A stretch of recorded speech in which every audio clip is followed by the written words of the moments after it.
amigos, alô Brazucas! Elias Costa na área no seu canal Brazuca Esporte Clube, canal que fala de futebol, de carnaval, carnaval e futebol sempre com grandes histórias e grandes convidados. Então, peço para você, não perca tempo. Você não está inscrito no nosso canal? Então, se inscreva no Brazuca Esporte Clube, você que curte as histórias do futebol brasileiro e também do carnaval. Então, se inscreva no nosso canal, curta as entrevistas, bate-papos, histórias maravilhosas com os nossos convidados e, claro, espalha para geral, espalha que tem um canal que fala de futebol e carnaval no mesmo espaço. Olha que maravilha.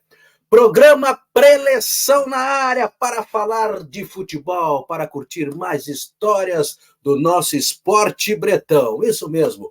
O nosso convidado jogou num timaço dos anos 80, isso mesmo. Estou falando do Flamengo dos anos 80, campeão mundial em 81, tricampeão brasileiro 80, 82, 83, e ele fez parte dessa história, ele é cria da Gávea e também fez história na Boa Terra, lá no Vitória da Bahia.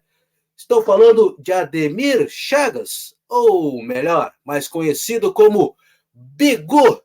Tudo bem, Bigu? Ex-jogador do Flamengo, ex-jogador do Vitória, ex-jogador do futebol brasileiro. Tudo bem? Muito prazer em falar com o amigo. Muito obrigado por atender nosso canal Brazuca Esporte Clube, nosso programa Preleção. Tudo bem?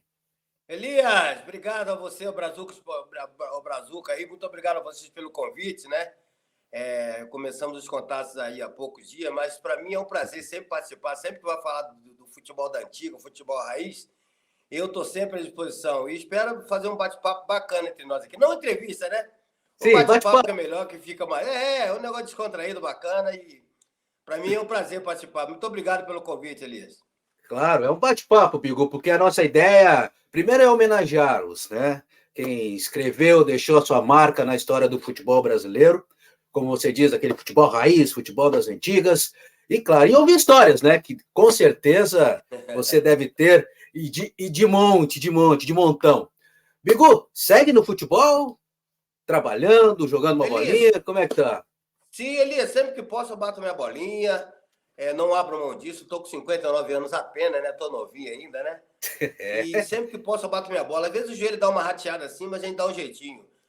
E estou trabalhando também eu sou coordenador de uma escolinha do São Caetano aqui na Vila Formosa, aqui, para quem conhece São Paulo, Vila Formosa fica perto ali do Tatuapé, na região do Tatuapé, e eu moro em Santo André. Morei em São Caetano 26 anos e mudei para Santo André há pouco tempo atrás, que também é a mesma região e tal, então... E ABC, também estou fazendo né? canal no YouTube também, né? Estou fazendo canal também, fazendo... como é que a gente fala? Ainda não estou familiarizado. Tem uma página estou no Instagram fazendo conteúdo No do Instagram Instagram. já. E futuramente eu vou abrir o meu canal, Bigu e Mais 10. Depois a gente vai falando isso durante o nosso bate-papo, né? Ô, que maravilha! Entrando no mundo das redes sociais para contar, deixar marcada a sua história. Claro, ensinar o que eu aprendi com meus ídolos, com o Zico, com o Adílio, com o Júnior, Leandro e outras feras aí. Então, só tento ensinar o que eu aprendi, né? Bater na bola, situações de jogo. Então, tem vários vídeos no Instagram que tá fazendo um sucesso legal e eu espero seguir nesse caminho aí. Pô, tomara, sucesso aí.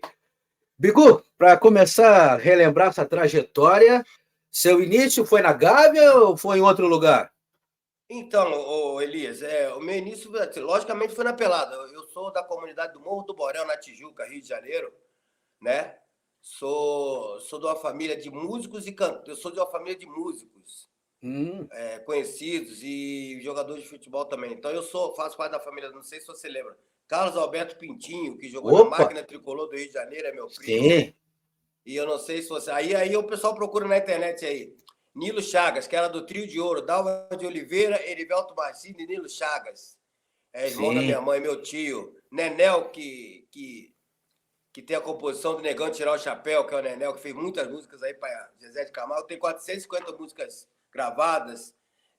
Peri Ribeiro, primo também, bem distante. Então, a gente tem uma família de gente pesada. De verdadeiros artistas. Duda do Borel também, que é o cara do rap lá no Rio, que é o Duda do Borel, que canta funk lá no Rio, que é das antigas também. Então, nós temos muita gente que a gente gosta, que nós somos parentes, uns parentes mais de primeiro grau e outros de segundo grau, mas todo mundo se considera de primeiro grau, né? Que maravilha. Aí o início nas peladas no Rio de Janeiro. Isso, aí eu voltei até das peladas e fui pro futebol. Aí, das peladas no Morro do Borel, tinha um amigo meu chamado Ademir, que ele dirige Kombi lá, naquelas Kombis que faz a subida do pessoal lá para cima do morro. Então ele me levou para conhecer o Seu Vitório. O Seu Vitório era um homem que tinha a maioria das lojas que tinha dentro do Clube de Regatas do Flamengo, que era a Flá Boutique. Ele era praticamente só ele que tinha loja lá dentro que vendia produtos do Flamengo. E ele me levou no Seu Vitório, que me levou no Flamengo, mas não antes de me roubar do Vasco, né? Porque eu passei pelo Vasco antes, fiquei pouco tempo. Mas como o Vasco não me deu oportunidade, e eu sou flamenguista de coração, a primeira oportunidade que eu tive, o Seu Vitório me levou, fui fazer teste com o falecido professor Carlinhos, na época. E aí Carlinhos é jogador. Testes, isso, Carlinhos Violino, falecido, que Deus o Carlinhos tenha, Violino. saudoso Carlinhos. E eu passei no teste do Flamengo junto com o Adalberto, não sei se você lembra, que foi lateral esquerdo, tinha o Popoca, tinha o Daí, tinha Zé Carlos, tinha Gaúcho, Paulo Henrique, tinha uma turma muito boa, que todo mundo venceu o Zé Carlos goleiro. Pois é. Então eu passei no teste em 79 e daí eu fui direto do Flamengo. Daí até o profissional foi uma coisa muito rápida. Viu? A minha vida como jogador da categoria de base para o profissional foi meio que meteórica. E isso me assustou um pouquinho, mas fiz o que tinha que fazer, estou satisfeito, joguei o meu time de coração, joguei com meus ídolos, cara, isso é um privilégio para poucos, velho. Isso é um privilégio para poucos. É verdade, verdade, verdade. E até você falou em alguns nomes aí da sua geração. O que tem esse Flamengo? Tem algo plantado lá? Porque, por exemplo, você falou, Gilmar, o Gilmar, que era um grande jogador, Gilmar Popó, Adalberto, que era um grande lateral, Zé Carlos, o goleiro, né? Campeão, multicampeão pelo Flamengo. Zagueiro, Aldair. Zé Carlos II, exatamente, todos campeões, todos deram certo. Todos. O que tem lá na Gávea que o Flamengo consegue ainda hoje revelar grandes craques, grandes jogadores para o futebol brasileiro e mundial? Ô, Elias, hoje as condições hoje são muito melhores do que as nossas. Hoje você tem o Ninho do Urubu, você tem campos bons. Na nossa época, eu não sou saudosista, eu não falo que tudo que era bom era antigamente e tudo que é ruim, não, nada disso. É que as coisas mudaram, não só no futebol, mas na vida da gente as coisas mudaram. As condições são outras, as chuteiras são outras, as bolas são outras, os gramados são outros. Então na minha opinião, eu seria melhor do que eu fui antigamente. Como jogadores seria melhor, por quê? Hoje você tem uma chuteira que elas são chuteiras muito boas, as bolas são excelentes, longe do que a gente usava, que eram materiais ruins. Mas na época pra gente era boa. Talvez Sim. Você está falando hoje que é coisa boa, daqui a 30 anos vai ser ruim. Então disso eu não reclamo. Você tem que eu joguei de acordo com a minha época. A bola era ruim? Era. O gramado era ruim, mas em comparação com hoje. Mas na época pra gente era bom. Então a gente se divertia, a gente jogava futebol se divertindo, a gente era uma coisa romântica, legal, que a gente gostava, né? Não que o jogador não goste. Ô, Elias, é o seguinte, eu não sou muito de ficar metendo pau em tudo que é hoje. Eu não gosto disso. Eu acho perfeitamente que se o cara ganha o dinheiro dele, ele é merecido. Eu não sou invejoso, porque eu acho que tem muita gente que comenta com uma ponta de inveja. Eu não. Eu gosto que o jogador, que o esportista se dê bem. Porque o esportista, ele tem uma carreira curta. Então, ele não é um privilegiado, que nem o pessoal fala que ganha muito, mas ele ganha muito, mas por pouco tempo. E o pessoal ganha menos, mas ganha pela vida inteira. O cara que é trabalhador, ele ganha pela vida inteira. Então, eu sou a favor do esportista, eu torço para os caras ganhar dinheiro mesmo, porque eles merecem. Aliás, eu torço para todo mundo, Elias. Eu torço para todo mundo para ganhar dinheiro, para prosperar. Eu sou um cara assim, para cima, sabe? Eu não sou invejoso. Então, eu vejo muitas vezes as redes sociais, tem muita gente invejosa, muita gente fala de jogador, parece que é marginal, sabe? E eu sou um cara muito positivo, cara. Você vai ver aí que no tempo que a gente vai ficar conversando, eu sou um cara muito positivo, muito para frente, muito para cima, entendeu? Eu encaro minhas dificuldades de boa, porque se eu tô com saúde é para encarar a dificuldade. Porque quando tá tudo bem, tá tudo bem. Você não vê nada ao seu redor que vai te fazer mal. Quando você tá numa situação menos favorável, aí você aprende mais com os erros, mais quando tá numa situação menos favorável do que quando tá por cima. Que aí você não enxerga nada. Que nem aquele negócio, né? Quando você ganha de 7-0, tá tudo bem. Não cometeu erro. Não te bota para pensar, para refletir, nada. Quando você toma 3, aí você reflete. Não dorme direito, fica pensando que você errou, onde você pode melhorar. Então, às vezes, as derrotas tanto no futebol, no esporte, como na vida, às vezes a derrota, ela te ensina muito mais do que... Às vezes não. Seguramente nas derrotas, elas te dão mais aprendizado do que nas vitórias. Isso aí para mim, é fato. É verdade. E como é que foi que esse início de carreira, com essa uma geração muito boa, né, das categorias de base, mas chegando nos profissionais, e chegando num time multicampeão, era um time histórico, que era aquele time do Flamengo, Zico, Adílio, Andrade, só o meio campo, olha só o meio campo. Né? Como é que foi para você, da categoria de base, chegar e jogar junto com essas feras? Então, Elias, existe uma coisa que chama-se generosidade e humildade. E isso aquela geração do Zico tinha. Ela tinha uma empatia com a divisão de base, que a maioria veio da base do Flamengo. Então, eles tinham uma empatia com a gente, uma coisa próxima com a gente. O que aconteceu? Quando nós fomos subindo, se você pega o ninho de cobra, você não consegue chegar lá. Nem no vestiário você entra. E a generosidade dos caras era uma coisa tão maravilhosa que a gente chegou no vestiário, nós fomos acolhidos. Tudo sem idade, tudo moleque. Eram todos nossos ídolos. E eles sabiam disso. Eles sabiam da idolatria que eles provocavam na gente. Eles sabiam disso. Então, o que aconteceu, cara? Foi uma coisa tão gostosa assim que o Zico Júnior, eles acolheram a gente de uma forma que alguém acolheu eles um dia, quando eles estavam nessa situação. Então, eu não sei se existe essa generosidade hoje, mas aquela solidariedade. O que esses caras fizeram pela gente? Então, a gente chegando no vestiário, olhando para cima, né? Olhando nossos rios, falando, caramba, o que eu estou fazendo aqui? Olha só onde eu estou dormindo com os caras, sabe? No beliche, que antigamente era beliche, viu? Isso. Aquela geração dormia no beliche. Era num quarto, 2 quartos, era beliche. Mas na época era confortável, estava tudo bem, era mesmo, a gente dormia. Não interessa onde você dorme. A cama estando legal, você pode dormir em qualquer... É a cama que era legal. Então, cara, o Zico acolheu a gente, o Júnior acolheu a gente, fica aqui com a gente, ensinou os primeiros passos pra gente, né? Deixou a gente à vontade para jogar, porque o que eles falavam pra gente era o seguinte: joga o que vocês sabem jogar, não tenham medo de errar. Que o medo de errar tira a vontade de acertar. E sabe, se você joga com medo, você sai da sua característica. Então, eles deixaram a gente bem à vontade e falaram assim, errar faz parte do futebol. Você não pode ser displicente, né? Então, se você tentar uma jogada dentro da sua característica, que você joga sempre no sub-20, no juniores, que eles chamavam, né? A gente assistiu você jogar, gente que você quer que você jogue, nós queremos que você jogue daquele jeito. Se vou errar ou não, é outra situação. Mas só erra quem tenta. Você não vai errar se você for um cara burocrático, se você ficar só naquela casinha e não jogar para errar. Aí você vai ser um jogador comum, aí não vai ter o porquê de você estar aqui com a gente. Se você está aqui, é porque você tá pelo que você fez, pelo que você vem fazendo. Se você mudar isso aí você não vai justificar a sua estar aqui. Então, foi toda essa conversa, né, que eles tinham com a gente diariamente, de treinamento, de bater assim na bola, o assado, não faz isso, não atravessa a bola. Então, às vezes, eles davam mais dura na gente, assim, quando a gente não escutava e tal. E foi uma convivência assim, né? E logo depois chegou o Bebeto também, que participou disso, mas já na metade, né? Porque a gente subiu, o Bebeto foi comprado do Vitória Bahia. Do Vitória. Então, o Bebeto chegou justamente no início desse processo, mas um pouquinho que a gente já tinha começado esse processo aí. E, cara, foi uma coisa tão bacana que todo mundo jogou. Ninguém pode reclamar. Eu joguei com 17 anos ao lado de Zico, Júnior, Adílio, sem ter a mesma categoria dele, mas é o seguinte, eu tinha minha parcela de contribuição que era importante naquela época para o time, né? O Gilmar teve a participação dele, o Adalberto teve, infelizmente quebrou a perna, não pôde continuar a jogar. Tinha outros jogadores menos conhecidos, Zezinho. E, posteriormente, vieram outros jogadores também, né? Veio mais tarde, veio o Helder, Adilson. Então, foram várias gerações que passaram por esse pessoal que teve o privilégio de passar e dar continuidade. Quem não deu, não deu. Foi emprestado, aquelas coisas, mas não foi por falta de apoio dessa turma aí. Dessa turma, não.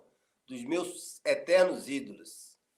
E até você falou uma questão importante, né? Principalmente em relação àquele grupo de esses jogadores multicampeões, eles até davam esse suporte para vocês, porque eu imagino vocês subindo e vocês, naquela época, já se preparando para substituí-los, né? E eles davam esse suporte, até imagino que a cobrança também em relação a vocês deveriam ser muito grande, né? Porque, estão já... é uma geração que vai substituir uma geração vencedora, mas eles davam esse suporte para vocês, né? Não, e foi logo que eles foram campeões do mundo. Assim que o Flamengo voltou do Japão, a gente treinava às vezes, mas quando eles voltaram do Japão, a gente foi efetivado. Então, quer dizer, eles já voltaram com aquela situação consolidada, né? Que fechou, foi campeão Libertadores, brasileiro e consolidou com o Mundial. Logo depois do Mundial, nós fomos efetivados. Você vê a responsabilidade, né? Pois é. Então, nós tínhamos jogadores mais velhos, que era o Adilson Heleno, não sei se você lembra, o Adilson Heleno, excelente. Sim, participou do nosso programa aqui também. César Miguel. Ele era mais velho que a gente. A gente veio numa geração mais nova que eles. E acabou que a nossa geração, não vou dizer que atropelou, né? Não que atropelou, mas ela passou essa turma. Eu não sei como, mas nós passamos. Nós encaixamos melhor naquela situação do profissional. Então subiu todo mundo, da Dalberto, subiu todo mundo. E essa turma, a maioria foi emprestada. Tinham jogadores excepcionais, mas foram emprestados porque de repente não encaixou. E nós chegamos mais novos, nós chegamos com o time inteiro. Nós tínhamos um time muito bom, que a gente ganhou torneio na Coreia. Era tudo que era campeonato, a gente jogava. Era o Bebeto, o falecido Guto, Heitor. Era tudo jogador de seleção brasileira que subiu. Então nós subimos atropelando mesmo. Gaúcho, centroavante. Eu vou lembrando nomes aqui, eu vou falando. Então, cara, foi uma geração que, caramba. A Diz até hoje foi um dos melhores sub-17 que teve na Gávea, de todos os tempos. O papo que tem lá, né? Que a gente realmente ganhava tudo. Mas eu vou falar uma coisa, foi uma coisa maravilhosa, marcante para todos nós, que até hoje nós temos nosso grupo que a gente conversa, a gente fala, pô, como esses caras foram generosos com a gente, cara. Como eles foram. E tudo que eles ganharam, eles merecem, cara. Tudo. É verdade, uma geração histórica. Mas quais eram as características do Bigu? Você era volante, né? Eu era volante, assim, eu era meia. Meia? Eu era meia lá no Morro do Borel. Meia mesmo, ofensivo e tal. O que acontece? Quando eu fui no Flamengo, negócio de qual é a posição? Aí levanta o dedo e tal. Aí quando for na posição meia, pô, levantou uns 30 caras, né? Eu fui baixando. Segundo volante, 40. Na época era meia direita, meia esquerda. Meia direita. Quando falou cabeça de área, que era antigamente, levantou 3, eu falei, sou eu. Aí eu tem que dar de malandro. Eu falei, cabeça de área, mas eu não marcava muito. Aí eu aprendi a marcar. Só que como eu tinha uma força física muito grande, tinha até uma técnica também, e eu fui jogar de volante, acabou que me ajudou. Porque naquele time do Flamengo era muito difícil era difícil jogar, porque você tinha que acompanhar o raciocínio dos caras, que o pessoal fala assim, esse Bigu fulano, você que era ruim. Nesse time do Flamengo até eu jogava. É o contrário. Não era qualquer um que jogava naquele time. Como é que você vai acompanhar o raciocínio do Zico, Adílio, Júnior, Leandro, Lico, Júlio César Miguel? Como é que você vai acompanhar o raciocínio dos caras se você é ruim? Então isso aí derruba qualquer tese. Eu não era craque, mas eu acompanhava o raciocínio dos caras, encaixamos. Eu era na década de 80 eu era um bom jogador. Para você ser um bom jogador na década de 80, hoje eu seria um jogador top. Que me desculpa, gente. Se você vê cada time na década de 80, não é saudosismo, mas tinha 5, 6 jogadores a nível de seleção. Era o Flamengo, era o Internacional, era o Atlético Mineiro, era o Vasco, era o Botafogo. Só tinha fera. Naquela época ninguém ia para fora do Brasil. Todo mundo jogava aqui.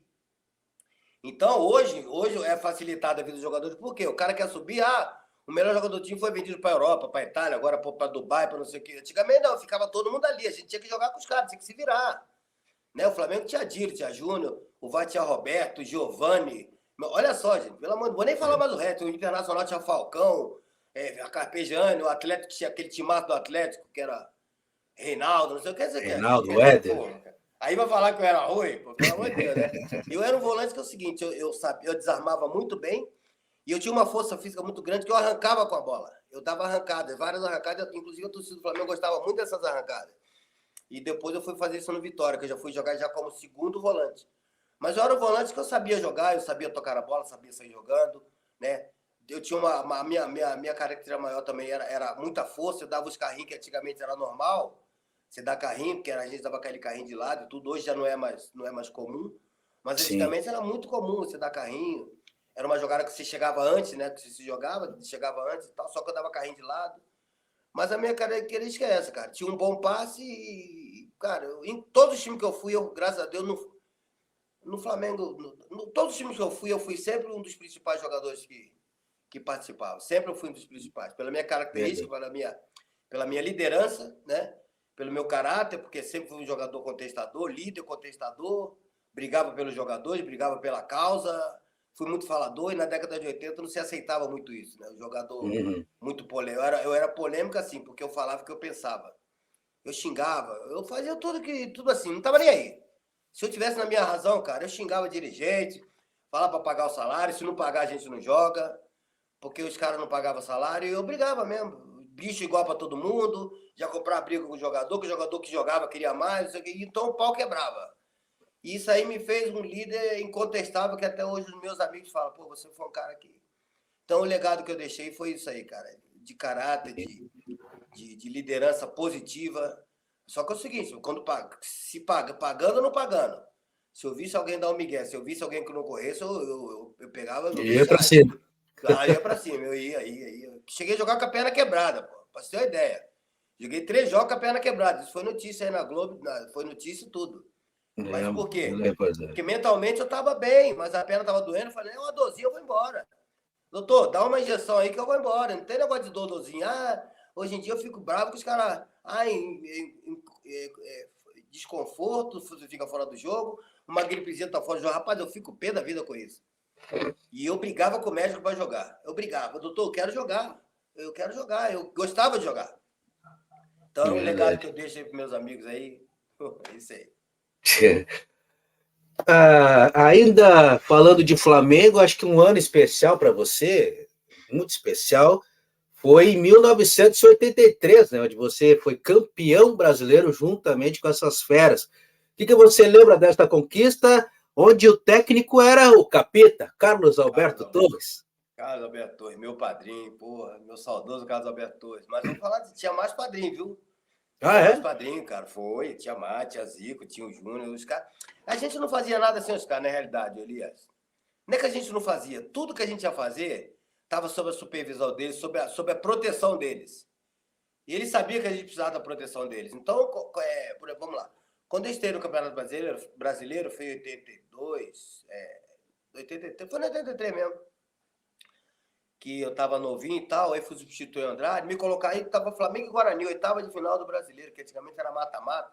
Nós fomos lá, fiquei no banco lá contra o Guarani, novinho, mas a gente ficava no banco, não era para entrar, era só para acompanhar e tal. Perdemos pro Guarani 3-2 lá, 1-0, alguma coisa assim, empatamos, eu não lembro. Segundo jogo no Maracanã, rapaz, foi numa quarta-feira à noite, tinha 40 mil pessoas no Maracanã. Antigamente era vazio. Para quem não sabe, 40 mil pessoas eram consideradas um público fraco. Era só 90 para lá. 40 é fraco, era fraco. Tanto que o recorde do campeonato, só um parênteses, o recorde até histórico, acho que foi batido recentemente, não, da final do Campeonato Brasileiro, de 155 mil pessoas, Flamengo e Santos. 155 mil pessoas, pagantes, né? Não, pagantes. Não contava os caronas. Tinha 200 mil pessoas. Era pelo menos 20% de carona. Para ter uma ideia do que era. 40 mil era vazio mesmo. Que era estádio várias vezes com o público de 100 mil. Hoje só na Europa roubaram isso da gente. Então o que aconteceu? Eu fui jogar um jogo contra o Guarani, não era para entrar. O Flamengo mal, a torcida vaiando. E aí, pô, torcida vaiando. Só que a torcida já me conhecia do Sub-20, que eu jogava sempre para preliminar. E eles gostavam muito do Sub-20. Eles chegavam mais cedo para assistir os jogos do Sub-20, que era juniores na época. Então a torcida já conhecia eu, conhecia Gilmar, e a gente ficava no banco, mas era para assim, só para ganhar experiência para não entrar. Ou então se o jogo tivesse bom, mas até então foi o primeiro, dos poucos bancos que eu peguei. Aí eu fiquei no banco e tal. O Flamengo jogando mal, sendo vaiado, precisando ganhar do Guarani, e o Guarani com o time timaço, o Guarani naquela época, 73, tinha um timaço, né? Lúcio, Bala, Zé Carlos, tinha um timaço. O que aconteceu? O ponto esquerdo nosso, o Edson, naquela época eram 2 substituições. Aí tinham colocado o Ronaldo no lugar de alguém, não lembro, só faltava uma. Aí tava eu, Bebeto no banco, tinha mais os jogadores profissionais no banco, só que quando o cara fica no banco, ele fica com a esteira desamarrada, fica todo disperso. E aquele dia, eu falei, não, eu não vou ficar com a esteira desamarrada, eu tenho que estar pronto para jogar. Por que eu vou estar com a esteira desamarrada? Qual o motivo? Sem caneleira. E eu sempre fiquei no banco, fiquei com caneleira, com a esteira amarrada, pronto para entrar. Mesmo sabendo que não ia entrar, porque eu era sub-20. O Edson machucou o supercílio, o Flamengo vaiado. E aí o médico foi pedir substituição. Nisso que ele pediu substituição, eu levantei. O Carlos Alberto olhou para mim, que ele estava em pé lá na beira do campo, ele olhou para mim, Falei, você tem coragem? Só que quando eu levanto, a torcida não vê. Aí ele falou, você tem coragem? Ele veio conversar comigo. Eu falei, tenho, claro que tem. E os outros jogadores, tudo meio assim, meio que estrela desamarrada. E eu me preparei, eu levantei, tipo assim, pode me colocar. Só que antigamente você subia para aquecer na beira do campo, o jogador reserva, ali no Maracanã. Sim. Quando eu subi, a torcida vaiou. Aí eu não entendi nada porque vaiou, mas depois eu fui entender. Ela vaiou por quê? Não põe o menino não que vai queimar o menino, a gente já conhece. Não põe o menino, caramba, vai botar o menino no jogo desse. Aí eu comecei a aquecer. E aí comecei a aquecer, a torcida foi no meu aquecimento, eles começaram a se empolgar. E o Carlos Alberto me chamou, falou, Bigo, você sabe como é que tá o jogo? Eu falei, mestre, pode me colocar que eu seguro a onda. E eu tinha muita personalidade, falei, pode me colocar. Esse é o time do meu coração. E eu tô pronto, tô pronto. Cara, eu quase que eu pedi para entrar. Quase que eu peço para entrar. Mas eu pedi. Porque ninguém se levantou, o pessoal do banco, ninguém, eu nem lembro quem estava no banco, mas ninguém se manifestou. Eu não sei o motivo também, mas ele foi, aqueceu, falou, entra. A torcida começou a vai. Quando eu entrei, primeira bola que eu peguei, já dei um carrinho, já tomei, atravessei o campo. Segunda bola, o Zico perdeu, dei um carrinho de lado, tomei a bola, atravessei o campo. E tava aí, a torcida começou a gritar, aí demos 2 ataques. Esses 2 ataques que a gente deu com a minha arrancada, a torcida já começou a gritar. Levantei a torcida, começaram a gritar meu nome, cada vez que eu pegava, eu gritava no meu nome. E aquele dia, eu entrei com cão, velho. Acho que eu entrei com cão naquele dia. Toda bola que eu ia, eu tomava, e os caras falavam assim, o Moza, ele gritava, vai embora. E o Guarani estava meio que retrancado, e os caras não marcavam muito bem. Como eu era garoto, fresquinho, eu dava o tapa no primeiro e já ia embora. Aí tinha um campo para me carregar a bola. Eu ia, chegava no lugar, entregava para o Zico. Cara, foi um jogo, foram 20, 25 minutos maravilhosos. Quando eu saí de campo, cara, foi uma loucura. Bigu. E aí que veio aquela frase no vestiário, né? Capitão, próximo jogo, qual é o time do Flamengo pro próximo jogo? Tava Zico, Júnior, Adilho, Leandro, tudo na mesa de massagem. O próximo jogo, o time é Bigu e mais 10. Olha aí, que moral, o capeta. Rapaz, cheguei no Morro do Borel, rapaz. Invadiram a favela no dia seguinte, foi uma loucura. Não como hoje, né? Hoje iria 300 repórteres, 200, 100. Naquela época, 4, 5 já era muita gente. Já era muita gente. Na época foram uns 10 repórteres lá, invadiram o Morro do Borel, invadiram o barraco lá. Daí pra lá, cara, minha vida mudou de um jeito que foi... Realizei meu sonho, né? De jogar no time do coração e jogar com os ídolos. É verdade. Você chegou a jogar um dos jogos das finais, da final, né? Contra o Santos. Aí depois desse jogo do Guarani, eu joguei mais um jogo e me machuquei, porque já eram as oitavas já. Sim. Eu me machuquei, eu acho que foi contra o Atlético, não, contra o Corinthians. Não. Puta, não lembro, foi contra o Corinthians que eu machuquei a clavícula. Fiquei 1 mês e pouco parado. Olha só a história, fiquei 1 mês e pouco parado. O cara confiava tanto em mim que no dia da final, o primeiro jogo da final foi em São Paulo, foi no Morumbi. Isso, no Morumbi. Eu vinha de 1 mês e meio parado justamente por causa disso aí, mas já estava com moral por causa do Bigu, tá? Mas eu vim parado. Só que o Flamengo levou todo o plantel para São Paulo. Não ficou ninguém. Viajamos todo mundo na sexta-feira. Mas tem jogador que viajou para jogar, outros para completar o treino. Eu supostamente teria ido para completar o treino, porque eu estava voltando de contusão. Fiz 2 treinos lá na Gávea, na quarta e na quinta, voltando de contusão, que antigamente tem negócio de ficar em fisioterapia há muito tempo, não. É ir pro pau já, viu? E aí eu voltei e tal, tenho até esse caroço aqui, ó. Não sei se dá para ver aqui. Que é dessa contusão ainda. Aí foi todo mundo plantel, aí fizemos um coletivo no Maracanã e tal, e eu bem no coletivo, né? Depois de 2 meses parado, eu fiz o coletivo bem e tal. O homem falou, pô, legal e tal. Mas eu nem imaginava, cara. Fomos para São Paulo. Um monte de gente lá para completar o treino. Viajou 26 jogadores. 2 dias. Aí, sexta, fomos na quinta, né? Sexta treinamos, sábado treinamos. Aí chegou domingo de manhã, não tava nem o Andrade, nem o Lico. E tinha que ter um substituto. Ou era eu, ou era Bebeto, ou era Gilmar, ou era... Não lembro quem era mais que tava. O Robertinho tava no banco. Tinha que ter um para jogar de cabeça de área. Não tinha. Não tinha. E os caras ficaram assim, com medo, né? Aí eu vi uma movimentação no domingo de manhã. Aí chegou o Zico e o Júnior no meu quarto. No domingo da final, contra o Santos. E aí, como é que você tá? Tô bem, beleza, tal. Aí começaram a querer conversar. Eu falei, não, o que vocês querem? Pode falar. Tipo assim, Não, é que já nós fomos no quarto do fulano, do Beltrano, para ver como é que tava. Não sentimos firmeza. Nós, como a gente conhece você, mas sei que você está um tempo parado, e se por acaso você... se a gente precisar de você hoje... Já gritei, já levantei. Pode botar, pode botar. Ô, Galo, Júnior, pode botar. Falar, ó, essa reação que a gente esperava dos outros lá que não tiveram. Não vou falar nome que eu também não sei. Essa reação que a gente queria, essa determinação, essa confiança. Você está pronto para ir hoje? Dá o que você puder. Eu sei que vai dar câimbra, dá o que você puder e o que você não puder. Que quando não der, não dá mais. Mas a gente sabe que hoje você pode colaborar. Que você, cara, corria pra caramba, tinha uma potência e o time do Santos era muito bom. Tinha Pita, tinha João Paulo, era muito bom. Serginho, Serginho Paulo Zidoro. O time do Santos era o time, Adema, Lino. Nossa, Dema. Olha, é o seguinte, como o Andrade não tá, pô, o Vitor também que não pôde jogar, que tava machucado, que era o substituto natural. Fala, sobrou você? Eu falei, sobrou eu não, eu sou o cara e vou mesmo. Os caras se instruíram firmeza e tal, cara, achei mal barato. Isso foi 8, 9 horas da manhã. Aí já comecei a me preparar, né, tal, mas só não fala pra ninguém, eu não podia falar pra ninguém. Só que na hora do almoço tinha a mesa dos caras que iam jogar, que podiam comer só aquela comidinha, e a mesa dos caras que não iam jogar, que era supostamente eu. Eu sentei na mesa dos caras que iam jogar, comendo, dos caras que não iam jogar, comendo a comida dos caras que iam jogar.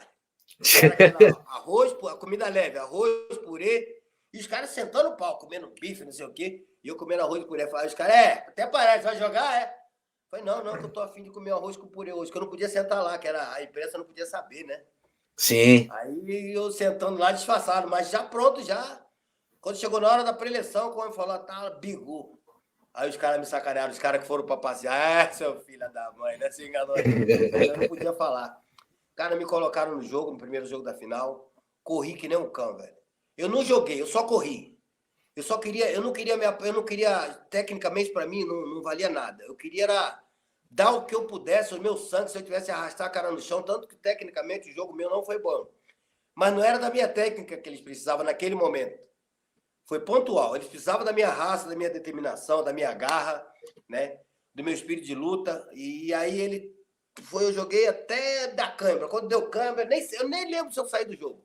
Sei que eu fui uma hora na linha de fundo, eu ia mesmo. Eu caí, voltei com câimbra, com a mão no pé, mas voltei, mas perdemos o jogo de 2-1. Foi um resultado excelente, que a gente tá tomando 2-0, o Baltazar fez um gol no final de 2-1. Foi aí que quando chegou no vestiário, todo mundo dando risada. Eu falei, vocês estão rindo de quê? Falei, no Maracanã, eles falaram assim, no Maracanã não vai ser menos de 2. 3-0. Foi aquela maravilha no Maracanã, que eu não fiquei no banco, né? Aquele jogo eu não participei, porque o Vitor voltou, e a gente tinha um revezamento. Era eu, Bebeto e o Gilmar tinham um revezamento. E o Gilmar não ficou no banco no Morumbi. Então, eu segui a ordem. Ou eu jogava no lugar, ou eu jogava a decisão de titular, ou eu não ficava nem no banco, porque não era minha vez de ficar na reserva, para você ver como é que o negócio era organizado. Pô. E eu fui para arquibancada, tá fazendo. Aí já reconhecido, né? Na cadeira, já cheguei cheio de horário, já pensou? Com 17 anos. Aí tinha geral do Maracanã, a geral. Eu pulei para geral no segundo tempo para comemorar com o pessoal do Borel que ficava ali. Eu pulei para geral no segundo tempo. Foi mal barato. Quando eu cheguei na geral, cara. Eu lá na geral, porque era costume meu, eu só ia ali, né? Então, meu povo estava todo ali. Eu não ia ficar na cadeira, né? Meus parentes, tudo ali. Eu pulei, velho. Acho que foi o dia mais emocionante da minha vida. O Flamengo campeão, eu na geral e tendo participado daquilo lá. E tendo participado da final. Eu fui pra festa com a minha família. Nem fui na festa com ele, não. Fui com a minha família pra festa. Eu fiz uma festa pra minha família. Que maravilha. Estamos conversando com o Bigu, jogador do Flamengo, do Vitória, do futebol brasileiro, aqui no seu programa Preleção. Bigu, essa história maravilhosa do Flamengo, campeão, você é de origem lá do Borel, do Morro do Borel. Como é que surgiu a oportunidade de ir para Salvador, para Bahia, para jogar, para fazer história no Vitória? Rapaz, então, cara, eu fui... Depois que o Zagallo chegou, nós tivemos um jogo contra o Grêmio, pela Libertadores de 84, 85. E aí eu fui jogar na lateral direita para ajudar, né, cara? Um frio danado em Porto Alegre. E nós tomamos uma goleada, para resumir, tomamos uma goleada de 5-1 do Grêmio e me culparam praticamente por aquela derrota. E aí o Zagallo, parece que a gente não estava muito bem e tal, que trocou o treinador, né? Foi o Cláudio Garcia, que eu joguei... Depois que o Carlos Alberto saiu, eu joguei com o Carlos Alberto, com o Carlos Garcia, Cláudio Garcia, em 84. Cláudio Garcia. Titular absoluto. Joguei bastante em 84, foi a minha melhor fase. Em 85 chegou o Zagallo. Aí já começou, o Zagallo já não gostava muito. Tivemos alguma divergência, não, né? Ele não gostava, digo, o cara não gosta. Não... Sim. Aí começou a me colocar em posições diferentes e tal. E fui jogar esse jogo aí, tomamos 5-1 do Grêmio pela Libertadores. Isso aí ninguém perdoa. No Flamengo não perdoa, né? E aí, logo na semana seguinte, apareceu a oportunidade para vir pro Vitória da Bahia. Mas como era aquele carioca, sabe onde? Aquele carioca da gema que nunca saiu do Rio. Pô, vou pra Bahia, velho. Aí o Vitória tava 5 anos sem ser campeão. Tava numa draga danada. Falei, pô, vou na Bahia fazer o quê? Eu tô aqui no Rio, pô, pegando geral, hein? Menininha barata, pegando geral. Falei, você com um carrinho bonito, uma casinha legal. Falei, fazer o quê na Bahia? Não, mas nós te emprestamos e tal. Por 6 meses. Eu falei, quer saber? Eu vou sair daqui por 6 meses, eu vou me levantar e depois eu volto. Pensei assim. Pô, cara, cheguei na Bahia, quando eu cheguei lá, que eu pisei lá dentro do Vitória 5 anos, sem estrutura nenhuma, sem estádio, sem estrutura, sem concentração. Porra, lá no Barradão ali era um nojo, que aquele ali era um depósito de lixo. Sim. Ali o depósito de lixo de Salvador era no Barradão, atrás do Barradão. No Barradão. Imagina como é que não era aquilo ali. E eu fui morar lá, cara. Eu senti a diferença assim. Eu falei, não, gente, eu quero ir embora amanhã. Não quero ir embora amanhã. Aí chegou o deputado Zé Rocha, que é deputado federal, não sei se você sabe quem é. Uhum. Que era o presidente do Vitória na época, hoje ele é deputado federal. Ele me deu um bom dinheiro e tal, deu até para me comprar uma casa para minha mãe. Aí isso aqui que me deu força, porque no Flamengo eu não ganhava muito, né? Tava começando ainda. E aí ele me deu um dinheiro que deu para comprar uma casa. Eu fui para lá, vou ficar só 6 meses e volto pro Rio. Cara, o negócio pegou um engajamento tão grande, cara. Em 2 jogos eu me tornei ídolo da torcida. Mas assim, cara, eu desanimei com as condições. Mas quando eu entrei em campo, eu falei, cara, acho que esse aqui é o lugar que eu quero ficar. Pelo menos nos próximos 6 meses eu quero ficar aqui. A torcida me acolheu de um jeito, cara. Virei ídolo rapidamente. Começamos, o Vitória tinha fama de não ganhar título. 5 anos sem ganhar um título na Bahia, muita coisa, né? E o Bahia sempre bem. O Vitória sem estrutura nenhuma, montando. Aí eu falei, ó. Aí veio o Eider, falecido Eider, veio a Dilson Heleno. Não, a Dilson Heleno veio em 86. Veio o Eider, Gerson, ponto esquerda, que jogou no Cruzeiro, Ivan Formiga, um monte de jogadores, ótimos jogadores. Cada um veio 2 do Cruzeiro, 2 do Flamengo, 2 do não sei. Não montamos o time, rapaz, o negócio deu liga de um jeito. A gente começou a ganhar todo mundo, e começou o pessoal, pô, esse time vai ser campeão. Mas a torcida sempre desconfiada, né? Porque tinha 5 anos que era a mesma coisa. Rapaz, não é que foi um título histórico, que até hoje foi o divisor de água da história do Vitória, foi esse título de 85. Foi o divisor de águas, que dali o Vitória se transformou, o Vitória comprou, se estruturou melhor, comprou sede de idade. Aí entrou o Paulo Carneiro, que é um cara que transformou o Vitória. Odeio esse cara, não gosto desse merda, mas ele foi fundamental na história do Vitória, mas depois virou dirigente normal, né? Virou cafajeste. Por que você odeia ele? Não, porque ele não foi legal comigo. Não foi legal comigo. Uhum. Eu já falei no livro lá do Vitória, já que pra mim ele é um merda. Até hoje ele é pior do que era antigamente. Embora. Ele foi presidente do Vitória, revolucionou, mas pra mim ele é um merda. E aí, rapaz, a gente revolucionou aquele negócio lá, fomos campeões, e aí o que aconteceu? O Vitória foi lá e exerceu o poder de compra. Que eu fui emprestado com o valor... Aí o Jorge Alau também, que não ia muito com a minha cara, ele nem esperou eu voltar. E o Lazzaroni prometendo. Na época, quando eu voltei, início de 86, o Lazzaroni falou, ó, eu quero o Bigu aqui de qualquer jeito, tá? Até só que tinha reportagem na placar, aí botou o sucessor de Andrade, tal, que eu ia voltar e a torcida gostava. O Jorge Alau simplesmente me vendeu sem eu saber, sem a minha autorização, sem o meu consentimento, ó, você tá vendendo pro Vitória da Bahia. Fica aí. Como assim vendido? Pô, aí eu fui falar com o Lazzaroni, e o Lazzaroni falou, pô, ele já te vendeu, já. É o presidente, era o Jorge Alau vendeu. Eu já tava feliz na Bahia, falei, quer saber? Aí eu casei e fui pra Bahia, com a minha noiva, que era a Cláudia, que hoje a gente tá separado. Aí eu casei e fui embora pra Bahia, levei minha família, levei meus irmãos, levei minha mãe, levei todo mundo. E fiquei ali, mas aí depois virei ídolo, cara. Na Bahia foi muito legal. Apesar das contusões que eu tive, quebrar a perna 3 vezes seguida, hepatite, tudo que é coisa ruim eu tive lá. Mas foram 5 anos maravilhosos, que até hoje eu sou idolatrado na Bahia e até hoje eu idolatro a torcida do Vitória. É um clube que me marcou muito. Verdade. E como é que era? Como é que você conviveu com a rivalidade Bavi? Bahia e Vitória? Não, mas antigamente o Nordeste não era violento. O Nordeste não era violento, essa violência que é hoje. Então as torcidas conviviam assim, era só brincadeira, só zoação. O baiano ele é muito zoador, ele é muito brincalhão. Então você vê a torcida do Bahia e Vitória junta, um zoando o outro antes de entrar no campo, antes de entrar no estádio. Eles só se separavam quando entraram no estádio, cada um pro seu setor. Mas você viu uma convivência normal, não tinha uma briga, cara. Não existia briga de torcida. Era coisa que não impensável naquela época. Briga de torcida. A torcida do Bahia e do Vitória, só que a rivalidade ela sempre existiu. Era uma rivalidade gostosa, sem violência. Inclusive, dentro do campo não tinha violência. Mas naquela época, realmente, o Bahia batia muito na gente, porque o Bahia tinha uma estrutura muito melhor que a nossa. Eles tinham uma preparação melhor que a nossa. De estrutura que eu digo é de tudo, como é hoje, a fisiologia, a parte física, de estrutura. Sim. Eles tinham CT, eles tinham tudo. E a gente não tinha nada. O Vitória estava renascendo. Então, eu peguei o renascimento do Vitória, a reconstrução do Vitória. Então, nós pagamos um preço alto por essa reconstrução, que foi sempre a perder para o Bahia. Dificilmente a gente ganhava do Bahia. Era uma coisa impressionante, cara. Era uma coisa assim que, caramba, a gente tomava de 4, de 5, mas a gente foi firme. Foi firme. Ganhamos aquele título, ganhamos poucas vezes do Bahia, mas ganhamos o título, né? Mas o Bahia sempre foi um clube melhor do que o Vitória, não o time. Foi um clube melhor que o Vitória, que a estrutura sempre foi melhor do que o Vitória. Depois de que eu saí no início da década de 90, é que a coisa mudou radicalmente, né? Mas tudo coisa que a gente plantou lá atrás. Tudo coisa que a gente plantou lá atrás. Então, o Flamengo é hoje o que o Bandeira plantou lá atrás. Isso. E o Bahia e o Vitória foi em 90, o que nós plantamos em 85. Então, nós apanhamos para os caras depois, no final, bater. Nós preparamos o golpe.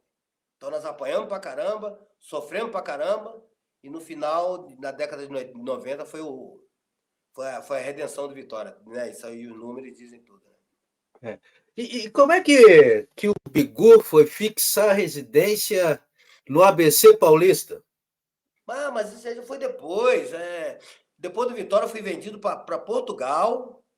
De Portugal, eu arrumei uma confusão lá, que antigamente tinha passe preso, né? Sabe para onde eu tive que ir, meu amigo? Eu tive que ir para jogar na África do Sul, para me poder jogar futebol. Porque na época do Apartheid, você não tinha negócio de... A Liga, a Federação Sul-Africana, ela era alijada de todas as federações e podia jogar lá. Então, iam muitos jogadores ingleses que não podiam jogar, e eu jogar lá que não precisava de transferência. O que eu fiz?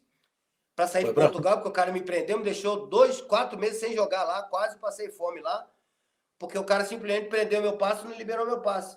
Em qual clube? Já tinha 4 anos. Eu era livre lá. Só que o dono do meu passe queria me vender. Então, eu falei, se eu te vender, você não vai jogar. E eu não pude jogar. Sabe o que eu fiz? Um amigo meu, que é o Pio Nogueira, que hoje mora na cidade de Tiradentes, aqui em São Paulo, e o Jaiminho, que jogou no São Paulo, estava jogando na África do Sul. E a África do Sul é um país super rico, né? Não sei se o pessoal sabe, que lá é a terra do ouro, diamante, cougar, né? Que teve até o filme Máquina Mortífera, aquele negócio do cougar, a moedinha. Era tudo sul-africano. São muito ricos. O cara falou, vem pra cá. Falei, pô, jogar na África, eu não sabia, né? Porque eu pensava que o continente africano era toda a mesma coisa. Não, a África do Sul é outra coisa. Nós estamos aqui em Joanesburgo e Cape Town, na cidade do Cabo e Joanesburgo. Pô, vem pra cá, vem pra cá. Eu não sabia nem o que era África. Pô, mas os caras vão pagar quanto? Pô, os caras vão te pagar tantos dólares por mês. Pô, peraí. Eu ganho metade disso aqui. Os caras vão me pagar? Você tem certeza? Não, vão. Cara, quando eu cheguei na África do Sul, os caras me botaram já numa mansão, me deram a BMW. Fui jogar na cidade do Cabo. Cape Town, na cidade do Cabo. A cidade mais bonita da África do Sul, que era praia, cara. Falei, não é possível que isso aqui é África? Pô, não tô vendo leão, não tô vendo nada. Aquela ignorância nossa, né? Não tô vendo leão na rua, não tô vendo... Cara, uma cidade super linda. Não sei se você já conhece a história da África do Sul. Sim, Nelson Mandela. Sim. Pô, lá você não podia jogar lixo no chão. Você ia preso. Eu falei, mas África? É isso aí mesmo, cara. África do Sul, vou falar. Um dos países mais lindos para se morar, um dos países mais gostosos, um dos países mais ricos, bonitos e mais gostosos que tem para se morar. Se eu pudesse, eu ia morar na África do Sul, mais precisamente na cidade do Cabo, Cape Town.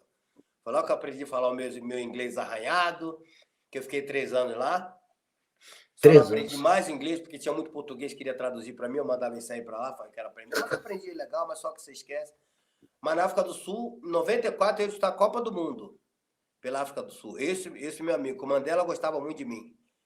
Nelson Mandela. Ele era Orlando Pirates doentes, que é o time principal. Orlando Pirates e Kaizer Chiefs. Chegou a conhecê-lo? Conheci. Fui na casa dele. Uma vez. Oi, como foi esse encontro? Porque esse é meu amigo que me levou para lá, o Pio Nogueira. Ele é ídolo na África do Sul. E ele jogava no time do Mandela, que era o time que o Nelson Mandela era torcedor. Tipo, o Orlando Pirates era o Flamengo e o Kaizer Chiefs era o Corinthians. As duas maiores torcidas do país. E eu fui jogar no time rico emergente, que era o Cape Town Spurs, que é da cidade do Cabo. Mas estava surgindo, com muito dinheiro, que era o dono da Shoe City. Então, a gente recebia mais do que os caras que eram do Orlando Pirates. Eu ganhava mais do que os caras. Eu ganhava mais do que o ministro de Estado lá. Não era muito, mas na época eu ganhava $5.000. O ministro de Estado ganhava $2.000. Os caras do Orlando Pirates, os jogadores top da África do Sul, ganhavam 3.500. Só que quando eu ganhava 5.000, ninguém sabia. Que se soubesse ia dar merda.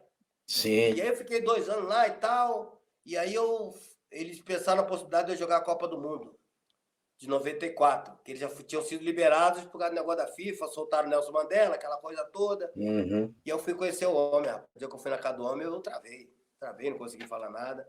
Pô, não tenho as fotos. Se fosse hoje, eu não tenho as fotos daquilo.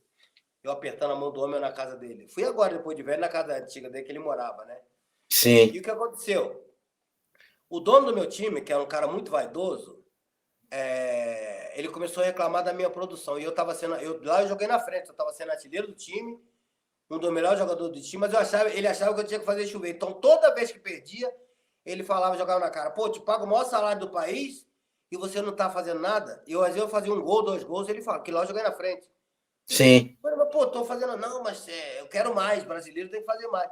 Ele ficou 4 meses me enchendo o saco, até que ele confessou. A única coisa que me derrubar no país era se o pessoal soubesse quanto eu ganhava, que era por fora. Ele mesmo confessou que me pagava aquela quantia, $5.000 por mês. Foi um escândalo no país, velho. Como é possível, não sei o quê, todo o país inteiro reclamando, caiu em cima de mim. Imposto, caramba. Ele fez eu sair do país, não saí corrido. Mas eu tive que sair de lá de uma hora para outra. Saí com o prestígio que eu tinha, saí não é corrido, mas eu tive que ir embora 2, 3 dias, não me pagou o que ele me devia. Falou, se você não sair do país, você vai ficar aí, você não vai jogar. Aí eu tive que voltar para o Brasil às pressas. Aí fui jogar no América do Rio. Foi aí que eu voltei. Mesmo assim, eu estava com plano de ficar lá pro resto da vida, eu não queria voltar. Mas ele tratou de estragar tudo, infelizmente. Aí foi parar no América, depois outros clubes. Depois fui pro América do Rio, depois fui pro Espírito Santo, pro Rio Branco, depois fui pro... Já velhinho, já a carreira já acabando, aí fui jogar no Motoclube. Lá que eu conheci o cara que me trouxe para São Paulo, que renasceu minha carreira. Já estava quase parando já. Montei até uma empresa lá chamada Bigu e Mais 10, o cara. A gente já estava parando já. Aí eu fui jogar e o cara falou, pô, eu fui jogar no Maranhão. O Gilmar Popoca foi, me levou no Maranhão, outra barca furada. Tava mal o motoclube. Eu falei, pô, quando eu cheguei lá não tinha água, não tinha nada. Eu falei, Gilmar, não vou ficar aqui não. O Gilmar foi embora e eu fiquei. Ele me levou. Ele veio embora e eu fiquei. Porque eu gostava de desafio, eu era folgado, eu gostava de desafio. Eu falei, eu morava em barraco, isso aqui pra mim é festa. E eu segurei a onda lá, cara, fui ídolo lá no Maranhão também, no motoclube, fizemos uma campanha danada. Aí eu voltei lá, joguei 2 campeonatos. Foi lá que eu conheci o Tata, falecido Tata, que jogou na Portuguesa e foi meu técnico. Auxiliar do Muricy?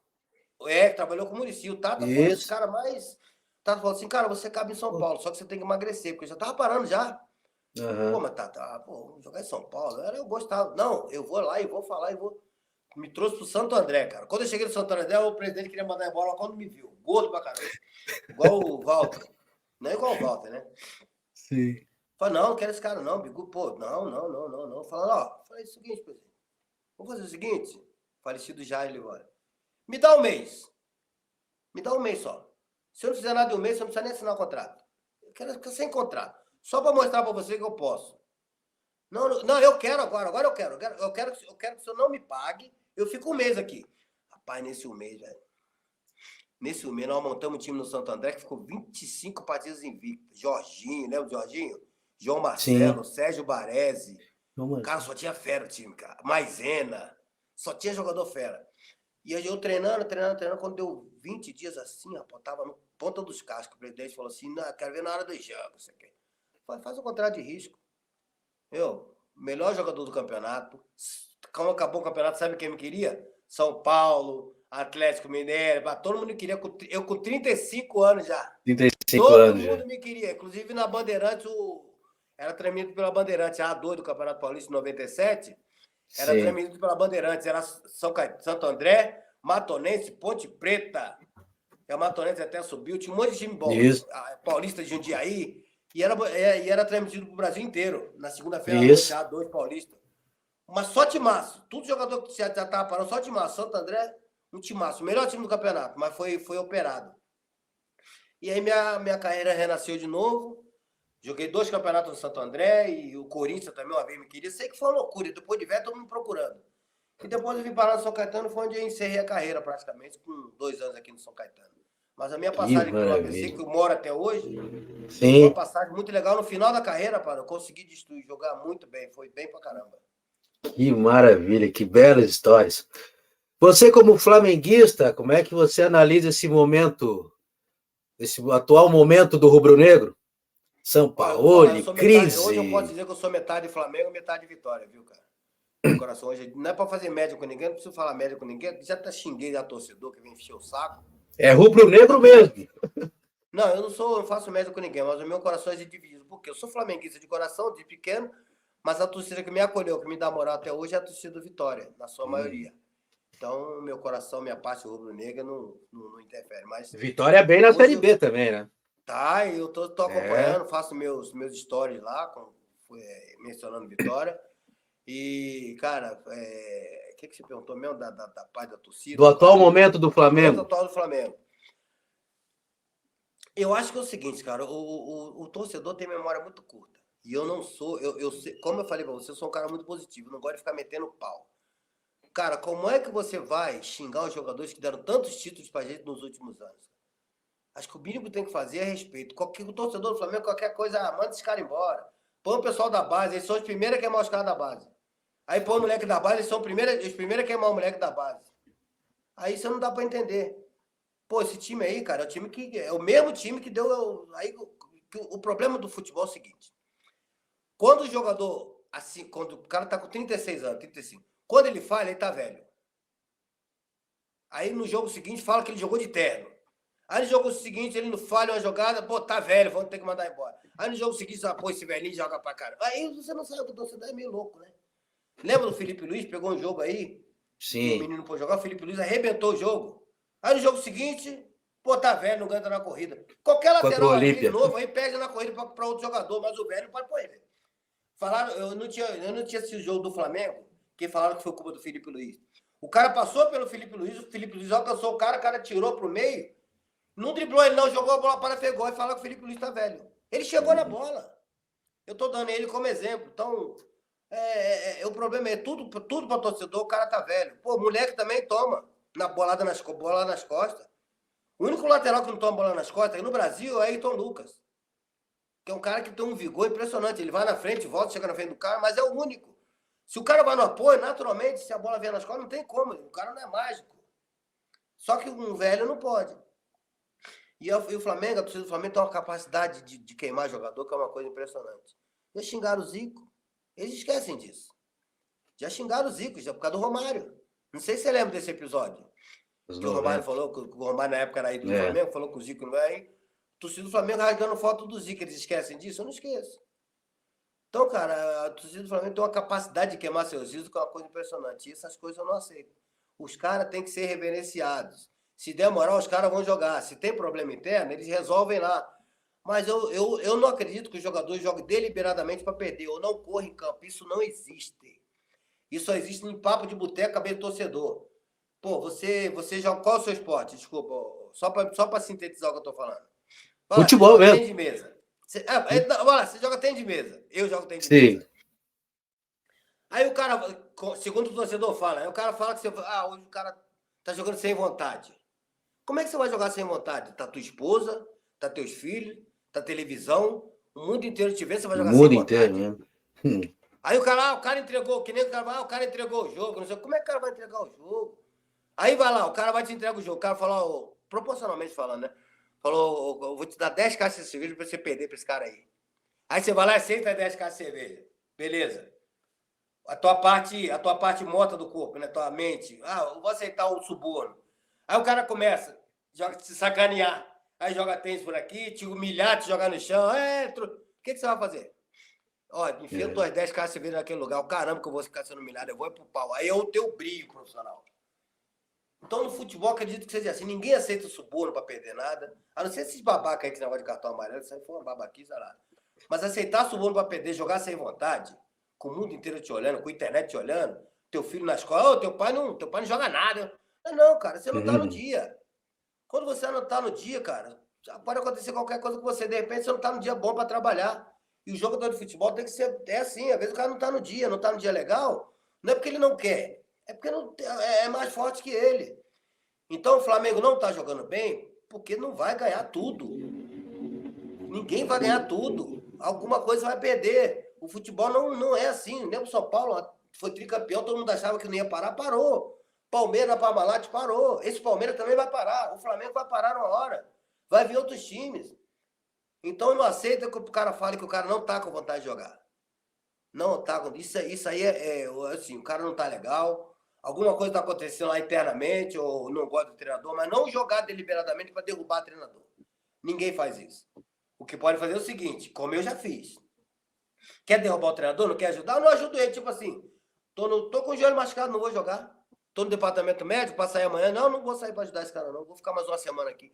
Isso acontece. Agora, se eu entrar no campo, eu não quero saber quem é o treinador. Todo jogador. Eu quero arrebentar, eu quero jogar por mim. Ele que se dane. Se os caras não gostam de São Paulo, é outra história. Mas ninguém vai jogar para derrubar ele. Até porque se o cara perder hoje, amanhã ele não vai cair. Você vai perder o jogo, vai perder o bicho, vai perder prestígio e ele não vai cair. Agora, não sei que o cara fala assim, ó, esse jogo ele vai cair. Mas nem assim eu acredito. Mas você sabe que o dinheiro do Flamengo é difícil mandar o treinador embora assim. Então não dá para jogador assim, o pessoal tá achando que não dá. A fase não tá boa. E o jogador precisa da torcida. A torcida do Flamengo tá fazendo a parte dela. Mas só que é muito blogueiro, muita gente falando bobagem. Clube grande é assim mesmo. Clube grande é uma pressão, muita gente falando bobagem, muita informação desencontrada. Mas uma coisa eu te garanto, o jogador não joga para perder, não entra deliberadamente para perder ou para jogar mal. Se joga mal, se perde, são circunstâncias do jogo. Mas e o cara não tá no dia, o que é natural, o que é perfeitamente natural. Verdade. Bigu, para encaminhar o nosso papo já te agradecendo aí por bater esse papo com a gente, reservar um tempinho para bater esse papo com a gente. Não, é maravilhoso, é isso aí. Tem que contar as histórias, não adianta. Duas em uma. Ficou faltando alguma coisa na carreira do Bigu? E um gol inesquecível. Ficou faltando? Cara, se ficou faltando alguma coisa, eu não sei, é porque Deus não quis, eu queria ter. A minha carreira poderia ter sido melhor, tive muitas contusões, mas porque eu era muito teimoso. De repente não tomei as decisões certas em termos de troca de clubes, talvez tenha sido aí. Porque eu tive a oportunidade de jogar em clubes maiores, clubes grandes, além do Flamengo, e perdi algumas oportunidades por falta de algum detalhe que eu não sei, porque antigamente os empresários não eram tão atuantes como são hoje, e eu perdi para alguns jogadores de empresários, essas coisas. Inclusive lá na Europa, eu fui cogitado por grandes times, PSG, Newcastle. Quando eu fui fazer uma excursão na Inglaterra pelo time da África do Sul, o Newcastle me queria. O PSG teve uma época que eu ia ser PSG. Por Sevilha eu tive a oportunidade de ir. E são oportunidades que eu perdi porque, tipo assim, a gente cuidava da nossa carreira, mas não cuidava.